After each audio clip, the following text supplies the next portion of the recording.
মুখে বললেই বন্ধু হয় না, শুধু সময়ই বলে দেয় প্রকৃতপক্ষে কে বন্ধু কে শত্রু। অনেক দেরিতে হলেও বুঝতে পেরেছি আমার কাছে যে মানুষগুলোর গুরুত্ব অনেক বেশি, আমি তাদের কাছেই অবহেলিত।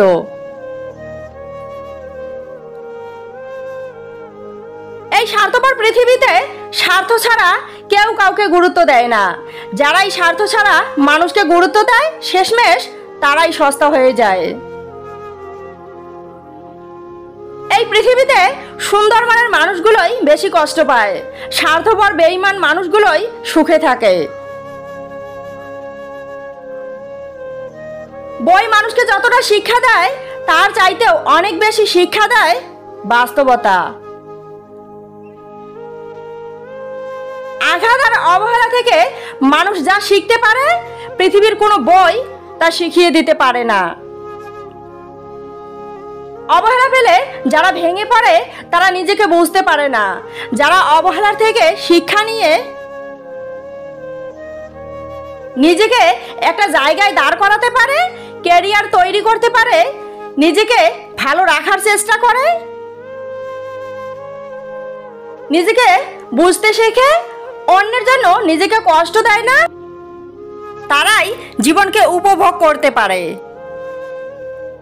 রাগ অভিমান ঝগড়া হলেই সম্পর্ক ভেঙে যায় না, সম্পর্ক ভেঙে যায় বিশ্বাসের অভাবে আর ভালোবাসার অভাবে।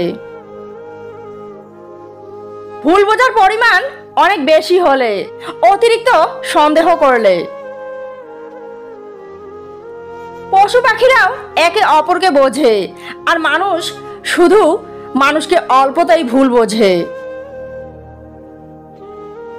সম্পর্ক এমনই একটা জিনিস যাকে ধরে রাখার জন্য দুজনের প্রয়োজন হয়, কিন্তু ভাঙার জন্য একজনই যথেষ্ট।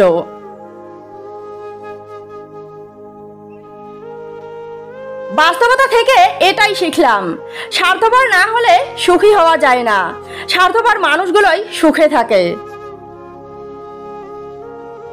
ইচ্ছা থাকলে উপায় বের হয়, আর ইচ্ছা না থাকলে হাজারো অজুহাত বের হয়। তোমার ভালো সময়গুলো তাদের সাথে কাটাও যারা তোমার দুঃখের দিনের বন্ধু ছিলেন। ভিতর থেকে কঠিন হতে শেখো, নিজেকে শক্ত করো, তাহলে যারা তোমার দুর্বলতার সুযোগ নিতে চায় পারবে না। শুধু চেষ্টা করলেই সবকিছু পাওয়া যায় না যদি ভাগ্যে না থাকে। কোনো কিছু পেতে হলে ভাগ্যে থাকতে হয়, মন থেকে উপরওয়ালার কাছে চাইতে হয়, পাওয়ার চেষ্টা করতে হয়, তবেই পাওয়া যায়। জীবনে এই দুটি জিনিস ফিরিয়ে আনা যায় না, ফেলে আসা সময়, ভেঙে যাওয়া বিশ্বাস। এই দুটি জিনিসকে ভুল জায়গায় ব্যবহার করবেন না।